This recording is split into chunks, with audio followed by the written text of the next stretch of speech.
Sama kapan nikah? Halo, assalamualaikum warahmatullahi wabarakatuh. Selamat datang di channel Review Tech, channel tentang rakit PC semurah dan sekencang mungkin. Halo semua, akhirnya ya setelah 8 bulan Review Tech ada di YouTube, akhirnya saya on cam sekarang. Perkenalan dulu ya, nama saya Adi yang ada di belakang channel Review Tech. Nah, di kesempatan kali ini saya mau menjawab Q&A, pertanyaan dari teman-teman yang sudah dikirimkan ke tab komunitas. Nah, di sini saya akan coba menjawab sebanyak mungkin pertanyaan dari teman-teman, baik yang berhubungan dengan PC ataupun mungkin pertanyaan-pertanyaan lain yang tidak berhubungan dengan PC ataupun rakit PC. Oke, pertanyaan pertama ya dari Reaper 2023. Bang, request rakitan PC full set 1,5 juta, iri daya untuk office dan gaming ringan atau menengah.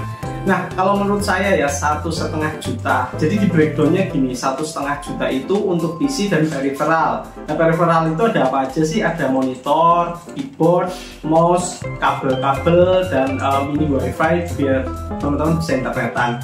Nah, dengan budget 1,5 juta, baiknya itu dibagi 500 ribunya untuk peripheral, 1 jutanya untuk budget PC-nya. 500 ribu buat peripheral dapat apa aja? Monitor pertama, monitor itu beli 350 ribu atau 400 ribu itu dapat monitor 19 inch. Biasanya ada minus garis 1.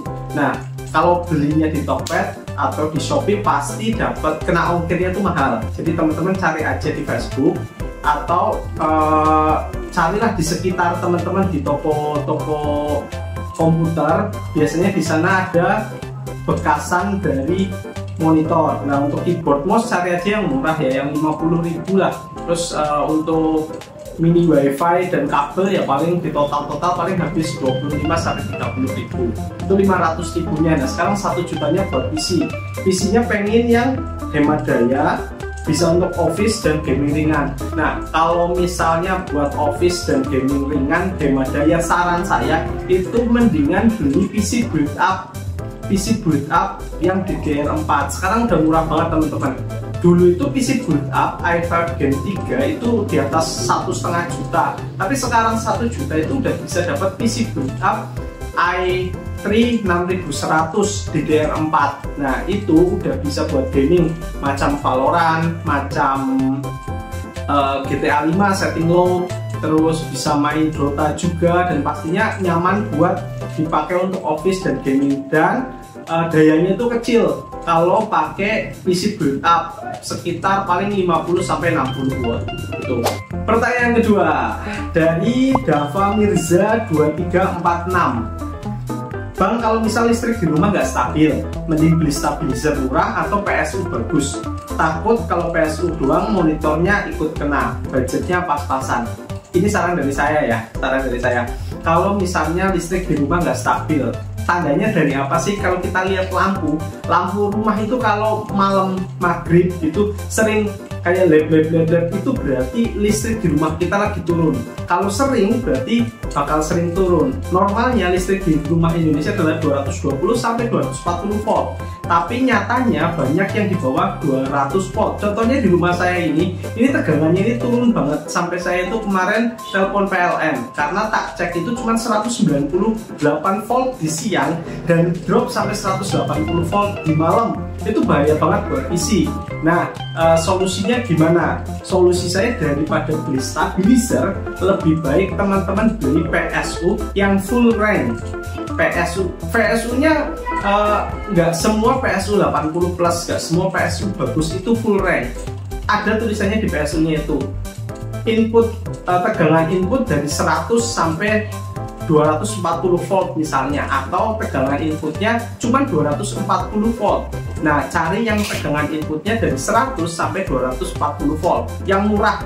Salah satu PSU yang murah yang sudah full range itu FGA 450B, harganya 580 ribu baru. Pernah ada saya pakai di rakitan PC yang i5 sama GTX 750 Ti.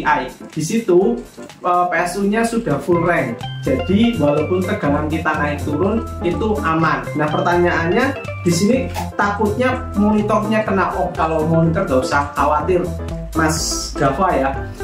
Monitor mau itu kena mati lampu 100 kali itu monitornya nggak akan kenapa-apa. Tapi kalau monitor dibanting sekali aja pasti rusak. Oke, pertanyaan ketiga dari Bagas Gaming 8511. Pertanyaannya, Bang mau nanya RX 580 sama i5 3570 itu worth it gak sih buat bikin animasi 3D 4K dan buat main game berat kayak Genshin, God of War dan lain-lain. Soalnya habis rakit PC, saya mau pakai PC-nya buat bikin animasi sama gaming tipis-tipis. Tolong dijawab ya Bang. Oke, jawaban saya ini worth it banget. Saya dulu pernah rakit, pernah punya PC i5 3470 sama RX 570 walaupun itu X mining. Itu performanya mantep banget. Asalkan pertama pakai RAM 16GB. Yang kedua, ini minimal ya 16GB. Yang kedua, RX 580 itu dayanya besar banget. Dia butuh 2 kali 8 pin power VGA. Jadi minimal itu 500 watt PSU 80 plus dengan 2 kali 8 pin power. Contohnya PSU yang paling murah 500 watt itu Deadpool PF 500 itu 80 plus white, itu punya 2 kali 8 pin power VGA. Selain itu ada juga bisa pakai FSP 550, itu harganya 650 ribuan, itu lebih bagus, 550 watt 80 plus bronze. Jadi intinya worth it banget, dengan catatan pakai PSU nya harus bagus dan siap-siap daya listrik di rumah jebol dan Anda jadi sahabat PLN. Oke, pertanyaan keempat dari Muhammad Zainal 3351. Bang, rakit PC terbaik buat gaming ringan tapi listrik rumah cuma 450 VA, budget di bawah 1,5 juta. Ini saya udah sering banget bikin rakitan, requestnya itu pasti listrik di rumah 450 VA. Ya, karena emang itu listriknya murah banget ya. Kalau kita 900 VA itu per KWH-nya 1352, kalau yang subsidi 450 VA itu per KWH cuma 400 rupiah, cuma sepertiga dari kita bayar. Artinya kalau misalnya saya sebulan habis 300.000 dengan listrik yang sama, kalau di rumah 450 VA cuma habis 100.000. Oke, balik ke pertanyaan, PC gaming di bawah 1,5 juta bisa di listrik 450 VA. Jawaban saya ada 2 opsi. Yang pertama, teman-teman pakai iGPU, beli misalnya PC jadi di Shopee atau di Tokped itu Athlon 200GE, Athlon 200GE atau Athlon 3000G. Di situ harganya ada yang di bawah 1,5 juta. Kadang dapat juga Ryzen 3 2200G, itu di bawahnya 1,5 juta atau 1,5 juta pas, tapi agak jarang dan biasanya PC-nya build up, susah buat upgrade. Kalau pengen PC rakitan, jadi rakit PC pakai Intel i5 Gen 3 atau Gen 2 tambah dengan VGA. VGA-nya itu untuk listrik 450 VA itu cuma ada 2 opsi yang bagus. Pertama itu GT 1030 2GB GDDR5 sama RX 550 2GB GDDR5. Harganya itu masih di bawah 600.000 dan 2 VGA ini pertama udah DirectX 12, TDP-nya kecil 30 watt dan 50 watt dan yang pasti bisa buat gaming, bahkan game AAA walaupun di 720p low gitu. Nah, pertanyaan selanjutnya nih, bagus banget dari Mas Ferry 024. Nah, ini salah satu YouTuber yang dulu itu sering banget saya tonton sebelum saya bikin channel ini. Dia itu orang Prambanan juga, sebelahnya Candi. Dari dulu awal saya bikin channel ini, dia tuh support banget ke saya buat terus buat lanjutin rakitan PC Kirihore. Jadi buat teman-teman yang penasaran juga dengan rakitan Kirihore bisa ke channelnya Mas Ferry 024 ya. Pertanyaannya kapan kita bikin rakit PC bareng nih, tempat kita deketan. Halo Mas Ferry. Ya Mas, bisa nanti WA, coba WA ya Mas, biar nanti kita bisa collab. Siapa tahu collab sama-sama orang Jogja bisa bikin PC super murah atau PC dengan tema-tema tertentu. Ditunggu Mas Ferry. Oke, pertanyaan selanjutnya dari Gus Bro 17. Aku mau nanya nih Bang, aku kan punya anak kelas 2 SD dan aku mau buatin dia PC 2 atau 3 jutaan. Enaknya buat dari Intel atau AMD ya Bang, untuk mendukung pelajarannya nanti. Mungkin juga bisa pakai main game tipis-tipis. Terima kasih. Bisa dua-duanya. Kalau saya bilang bisa dua-duanya. Kalau dari AMD itu pilihannya pasti pakai Ryzen seri G. Misalnya Ryzen 3300D, Ryzen 5 3400G. Itu pakai Vega 11, itu udah enak banget buat gaming. Kalau dirakit sendiri, perkiraan sekitar 2-3 juta masih nyampe. Tapi kalau Mas mau all round, mau lebih enak lagi, ya pakai rakitan i5 Gen 4, RAM 16GB, PGA-nya GTX 1050 Ti, PSU-nya pakai bisa Deadpool 450F atau GameX 500PP. Nanti mendekati 3 juta, tapi rakitan ini udah enak banget Mas Gus Bro. Udah enak banget, jadi mau dipakai anaknya yang 2 tahun, anaknya yang kelas 2 enak, buat belajar juga bisa, buat emasnya mau main game AAA juga mantap. Bang, punya PSU build up masih dipakai sampai sekarang kah? Worth it kah kalau dibeli sekarang Bang? Kalau PSU build up itu banyak yang awet, tapi dengan catatan itu PSU-nya itu satu paket dengan PC-nya, misalnya PSU Dell dengan PC build up Dell. Pengalaman saya pakai build up itu, saya pakaiin di PC rakitan seperti ini, itu akhirnya dibakar. Kenapa? Karena dayanya dia itu sebenarnya cuma 150 watt. Saya pasang sistem dimana total dayanya itu di atas 150 watt, akhirnya kebakar. Itu sering terjadi. Pertanyaan dari Disray, bikin rakit PC 700.000 lagi kapan? Dan sama kapan nikah? Sebentar. Tara, ini hasil saya. Kemarin ada beberapa pertanyaan ya, 2 atau 3 gitu, tanya kapan nikah.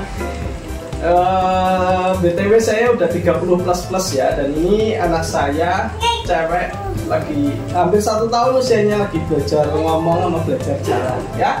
Nah ya, oke, pertanyaannya kapan rakit 700.000 ya?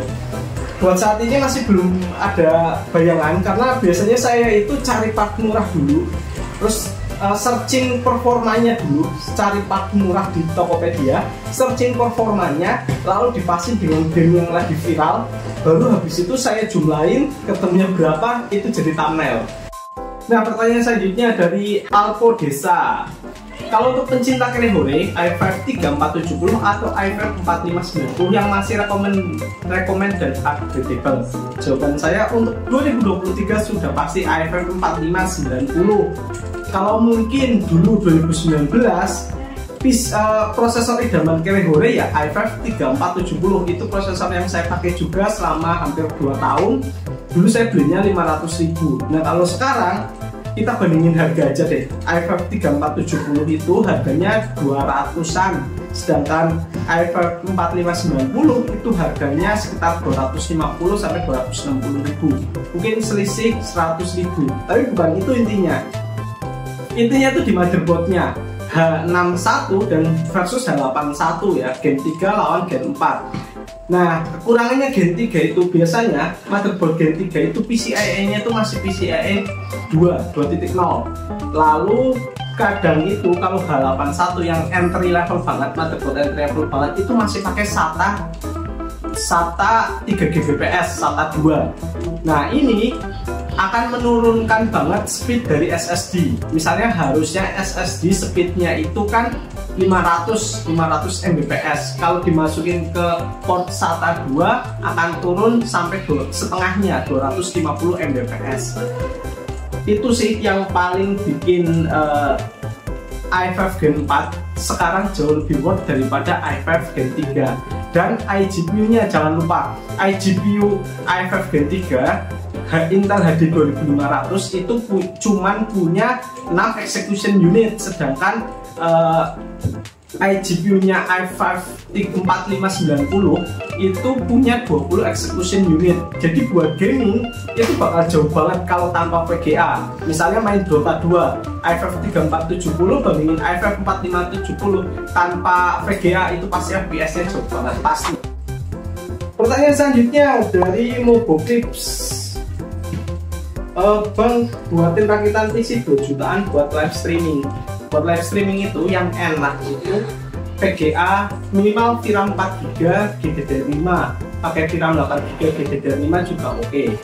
Maksudnya ini bisa live streaming itu bisa ke semuanya ya, nggak cuma misalnya cuma live streaming jualan, tapi ini bisa live streaming game atau live streaming yang berat-berat yang lain, itu paling nggak pakai VGA VRAM 4GB atau VRAM 8GB. Nah, buat saran 2 jutaan, kalau 2 juta kecil atau 2 juta pas, itu teman-teman bisa pakai i5 Gen 3 RAM 16 sama RX 560 4GB. Itu kalau rakit sendiri itu habisnya paling 2 juta atau 2 juta kurang lah. Itu kalau misalnya 2 sampai 2,5 juta, ini kan 2 jutaan ya konteksnya ya, 2 sampai 2,5 juta bisa pakai i5 Gen 4 RAM 16, VGA-nya GTX 1050 Ti atau GTX 1060 yang 3GB atau 6GB, sama aja itu nanti ranknya kalau rakit sendiri itu sekitar 2,5 jutaan. Nah, kalau mendekati 3 juta berarti lebih bagus lagi. Kalau teman-teman rakit sendiri itu bisa pakai i5 Gen 4 RAM 16 sama GTX 1650, atau kalau misalnya budgetnya bisa nambah dikit bisa 1660 Ti. Oke, pertanyaan selanjutnya dari Fatih 8765. Bang, bisa nggak sih laptop non VGA dikasih eksternal VGA? Jawabannya tergantung dari laptopnya. Karena buat nambahin VGA eksternal di laptop itu kita harus ngambil jalur dari Wi-Fi-nya. Jadi nanti laptopnya itu misalnya laptop ya, teman-teman bongkar dulu belakangnya. Kalau bingung bisa lihat di YouTube, banyak kok tutorialnya. Bongkar laptopnya dulu, terus cari jalur buat WiFi, terus nanti beli juga riser yang kayak buat mining itu, tapi yang bagus ya. Biasanya itu riser itu bervariasi, 50.000 ada yang sampai 500.000, 1 juta pun ada. Pokoknya cari yang bagus lah, yang kira-kira aman buat VGA-nya. Nah, nanti ngambil dari jalur WiFi itu dicolokin dari risernya. Jadi ini laptop, ini ada risernya sudah, colokin VGA-nya. Nanti VGA-nya itu kalau ada pin power pakai PSU, colokin ke pin power VGA. Untuk caranya banyak di YouTube. Nanti saya kasih link dari salah satu caranya kalau teman-teman mau coba. Tapi sebaiknya jangan nyoba sendiri. Sebaiknya kalau misalnya pengen nambahin GPU eksternal ke laptop, mendingan ke tempat servis laptop karena di sana pasti lebih jago daripada laptopnya rusak atau VGA-nya rusak, bahaya. Oke, pertanyaan selanjutnya dari Lyrical Halfstar. Susah banget ya namanya ya. 2 pertanyaan langsung. Penghasilan dari YouTube berapa, Bang? Sama pernah males konten apa enggak? Jujur nih ya teman-teman, jujur. Penghasilan dari YouTube itu gak banyak. Belum banyak. Jadi cuma cukup buat jajan aja. Nah, jadi buat teman-teman mungkin yang berkenan buat membantu saya ini kan di video-video kan ada ucapan terima kasih nih, ada super thanks di video saya itu ada super thanks, bolehlah silahkan ya, barang dikasih berapa mengucapkan terima kasih, biar nanti komennya juga ada tanda-tandanya gitu, ada tandanya dan ada nominalnya. Saya mengucapkan terima kasih banget kalau ada teman-teman yang mau ngasih super thanks ke video-video saya selanjutnya. Nah, pertanyaan selanjutnya, pernah males konten nggak, Bang? Pastinya pernah ya. Ya karena emang pendapatan dari YouTube nggak seberapa, jadi kadang pernah males konten. Tapi saya semangatin karena kadang itu konten itu saya cari yang saya seneng dulu. Kalau saya nggak seneng, mau itu rakitan sebagus apapun ya nggak saya kontenin. Malesnya itu kadang kalau ya gitu, kalau belum nemu part yang cocok atau lagi kehabisan ide buat nyari part yang murah dan cocok, itu kadang malesnya di sini. Yang bikin saya semangat itu Ya karena teman-teman sih, karena teman-teman mau nonton video saya, karena teman-teman banyak yang komen di video saya. Bahkan kalau misalnya saya 1 minggu lewatan nggak ngupload gitu, pasti ada aja yang WA, konten selanjutnya kapan bang, kapan upload video gitu. Itu sih yang bikin saya semangat lagi buat konten, semangat lagi buat upload. Terima kasih teman-teman. Pertanyaan selanjutnya dari user HS3EO7. Spill spek PC lu bang. Sebenarnya ya, saya tuh gak punya PC sekarang. Saya gak punya PC satupun. Nah, jadi PC saya itu aslinya itu sudah pernah saya kontenin. Adalah di sini lah ya, nanti bisa dilihat. Itu i3 Gen 10 sama GTX 1660 Ti. Tapi waktu itu ada yang minat buat beli, akhirnya ya udahlah saya jual aja. Karena saya tiap hari lihat PC teman-teman, lihat PC setiap hari itu ada 3-4 PC di ruangan saya. Jadinya mungkin sekarang saya belum butuh PC buat sekarang. Nah ini dari Azabay 46. Nama aku siapa sih? Nama saya siapa dan rumahnya di mana? Gitu lah intinya gitu. Oke, tadi ya nama saya Adi. Rumah saya di Prambanan, di Jalan Piungan, Yogyakarta. Buat yang misalnya rumahnya dekat-dekat sama Jogja, mau datang ke rumah saya nanti WA saja saya share. Pertanyaan selanjutnya dari Dewi Dermawan 832. Bang, gimana perasaan abang rakitin PC pesanan subscriber? Pastinya senang dong. Ini bukan, ini beneran ya. Karena banyak banget rakitan PC yang dulu saya inginkan akhirnya kesampaian. Contohnya RX 580 lah VGA-nya. Itu saya belum pernah pakai. Saya pakainya RX 480. Tapi karena ada yang request, ada yang pesan, akhirnya saya bisa nyobain RX 580. GTX 1060. Saya dulu user GTX 1050 Ti. Akhirnya nyobain 1060. Terus ada juga kemarin barusan nanti yang buat konten hari Minggu ada yang rakit saya pakai i5 Gen 12 i5 12400F. Itu pertama kalinya saya pegang prosesor dimana saya itu gemeter. Ini prosesor mahal banget dan kenceng banget. Jadi perasaannya pasti saya sangat senang. Oke, pertanyaan dari M3D397 part second, rekomendasi cari di mana tempatnya. Oke, buat teman-teman yang mau rakit PC bekas semurah mungkin, ada 3 tempat rekomendasi buat teman-teman nyari. Yang pertama ada toko hijau, yang kedua toko orange, dan yang ketiga tokonya Facebook. Pertama, toko hijau. Ini kalau teman-teman mau cari prosesor bekas, lalu mau cari VGA bekas, dan mau cari PSU bekas, itu tempatnya di toko hijau. Kenapa? Karena kalau teman-teman cari di toko orange itu susah banget buat nyari part bekas karena susah di shopnya. Dan penjual-penjual dari prosesor, PSU sama VGA itu pasti naruhnya di toko hijau.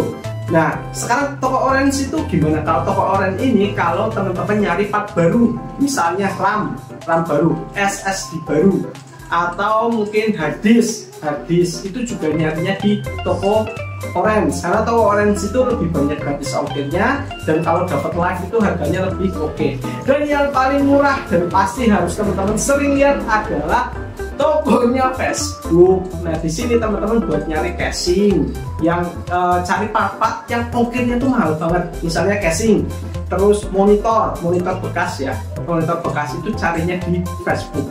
Di Facebook itu enaknya itu kita butuh cepat ya langsung ketemu. Gak enaknya itu kalau misalnya ketemuan barang di sana normal, terus ketika kita sampai rumah di sini bermasalah, kadang orangnya nggak mau tanggung jawab. Beda sama toko orange dan toko hijau. Kayak gitu teman-teman, semoga membantu. Pertanyaan selanjutnya dari Yenar T2603, belajar rakit PC sampai instalasi BIOS, Windows dan lain-lain itu dulu sekolah apa tutorial lihat di YouTube bang? Ini saya jujur ya. Jadi saya punya teman SMP dari dulu, ada 2 orang. Dia itu yang ngajarin saya rakit PC. Tapi dulu saya itu diajarin nggak mudeng-mudeng. Jadi dia teman-teman saya yang rakit, saya tinggal pakai. Teman saya yang rakit, saya tinggal pakai. Saya cuma liatin doang. Karena dulu itu bukan nggak mudeng sih, karena nggak ada keinginan. Akhirnya itu di tahun 2017-2018 itu saya sering nonton channel Kere Hore. Nah, saya terinspirasi juga dari channel Kere Hore. Ada beberapa channel Kere Hore, Kudetek, channelnya siapa? Siapa sih Bandung? Siapa sih yang orang Bandung itu? Nggak tahu, tanya yang mau tanya saya. Ya itulah yang inilah ya, yang ini gitu. Itu saya dulu dari 2 channel itu saya belajar rakit PC, belajar dasarnya sih. Akhirnya beli part sendiri, maksain buat nyoba rakit sendiri, nyoba install sendiri, ketemu banyak banget problem sampai akhirnya sekarang ya problem PC ketemu udah makanan sehari-hari gitu. Cuman yang sampai sekarang saya masih nggak bisa dan masih ngerasa kesusahan itu adalah service motherboard. Karena service motherboard itu harus ganti IC-nya. Nah itu yang mungkin perlu dipelajari di tempat kayak sekolah, kayak tempat khusus gitu, yang sampai sekarang saya belum bisa. Pertanyaan terakhir dari Ravenzi. Bang, rakit PC di Indo sistem pembayaran dan ekspedisi pengirimannya apa? Jadi untuk rakit PC saya teman-teman itu nanti dicari dulu. Jadi teman-teman punya budget berapa? Keperluannya buat apa? Untuk jasa rakitnya itu 250.000. 250.000 itu 150.000-nya jasa rakit, 50.000-nya bubble wrap dan kardus, 50.000-nya kayu. Itu jasanya 250 totalnya. Sisanya itu part. Dan nanti ditotal ini, misal total 2 juta. Sistem pembayarannya gimana? Sistem pembayarannya itu setengah DP, setengahnya nanti bisa masuk di Shopee. Kenapa ada DP? Karena ini sistemnya pre-order teman-teman. Jadi saya nggak punya part ya. Jadi saya nanti beli sesuai dengan part yang di-requestkan sama teman-teman. Saya beli partnya dulu di toko hijau atau toko orange, nanti saya talangin dulu. Itulah alasan kenapa harus ada DP. Kalau nggak ada DP, takutnya saya udah beli, saya udah bikinin PC-nya, tiba-tiba orangnya, Mas, maaf ya nggak jadi. Nah itu saya nanti rugi besar, makanya harus ada DP. Untuk ekspedisinya, untuk sekarang saya paling sering pakai JNT Cargo. Kenapa? Karena saya pakai ekspedisi yang lain beberapa kali itu sempat jelek banget. Saya packing itu kan pakai kayu, tapi ketika sampai di penerima itu ada 3 atau 4 kali itu kayunya itu dicopot. Entah karena emang sengaja dari ekspedisinya atau mungkin karena dibanting-banting kayunya sampai hancur, terus akhirnya dicopot sekalian. Tapi untungnya PC-nya aman sampai orangnya gitu. Oke, demikianlah ya tadi ya Q&A, jawab pertanyaan. Maaf ya, ada lebih dari 100 pertanyaan. Rata-rata pertanyaannya teknis, jadi nggak bisa kejawab semua. Tapi kalau misalnya teman-teman suka dengan konten kayak gini, mungkin nanti kapan-kapan lah saya mau bikin lagi gitu Q&A yang tentang seputar PC atau di luar PC juga nggak apa-apa ya. Selama saya bisa jawab, maka akan saya jawab. Oh ya, kebetulan ReviewTech juga barusan bikin IG ya, Jadi teman-teman bisa follow Instagram kami, namanya ReviewTech. Terus jangan lupa subscribe dan share, jangan lupa subscribe ReviewTech. Semoga harapan saya tahun ini bisa sampai 100k subscriber. Amin, amin ya Allah. Oke, terima kasih teman-teman. Assalamualaikum warahmatullahi wabarakatuh.